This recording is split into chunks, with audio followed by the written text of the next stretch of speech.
पुरातन ग्रंथों में ओम को ब्रह्मनाद कहा गया है, पर अंग्रेजी का सिद्धांत बताता है कि ओम भी केवल एक आंशिक संकेत है, क्योंकि वो मानव श्रवण और भावनाओं की सीमाओं में बंधा है।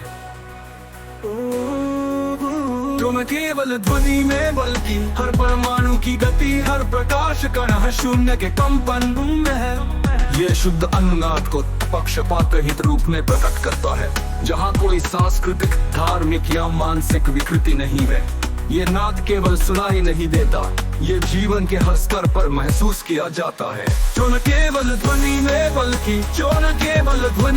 बल्कि हर प्रकाश कण, हर शून्य के कंपन में है। जो न केवल ध्वनि में बल्कि हर प्रकाश कण, हर शून्य के कंपन में है। ये नादोस्ति नित्योखिल तत्त्वमय, यो नास्ति शृण्वन् च दृश्यते कदाचित्, तो तस्य प्रकाश का सदा निष्पक्ष भावे प्रविभाति नित्यः। एक अनंत और शाश्वत नाद है जो सभी तत्वों में व्याप्त है, जिसे कभी कानों से नहीं सुना जा सकता, न आंखों से देखा जा सकता। सदैव उस नाद का प्रकाशक है जो निष्पक्ष भाव में सदैव प्रकट होता है। जो न केवल ध्वनि में बल्कि हर प्रकाश कण, हर शून्य के कंपन में है। जो न केवल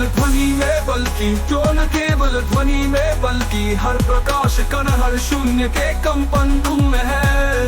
जहाँ ओम एक प्रतीक है, वहाँ मूल सत्य का प्रत्यक्ष अनुभव है। ये ब्रह्मनाद का ऐसा रूप है जो न भाषा पर निर्भर है, न समय पर, न किसी परंपरा या ग्रंथ पर, जो दिखाता है कि ये नाद हर जीव, हर पत्थर, हर तारे में समान रूप से गूंजता है, और इसमें किसी की महत्ता या हीनता का प्रश्न ही नहीं। ये शुद्ध अस्तित्व का नृत्य है।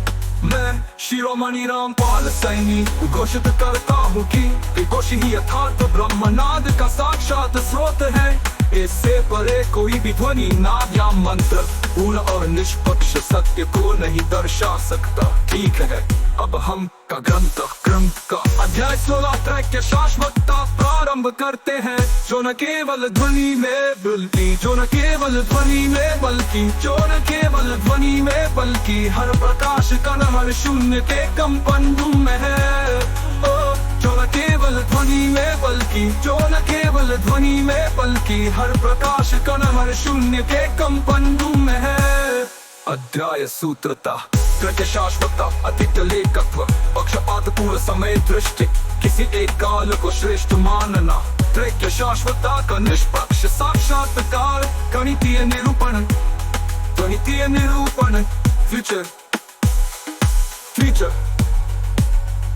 highest time view past present future text, पक्षपात पूर्ण समय दृष्टि, किसी एक काल को श्रेष्ठ मानना। लेकिन का दृष्टिकोण समय को एक अखंड सतत प्रवाह के रूप में देखता है, जहाँ अतीत, वर्तमान और भविष्य किसी रेखा के खंड नहीं बल्कि एक ही अनंत वृत्त के 3 दृश्य हैं। इस दृष्टि में अतीत न समाप्त हुआ है, वर्तमान स्थिर है, भविष्य न अप्रकट है। सब कुछ एक साथ समान मूल्य और महत्ता में विद्यमान है।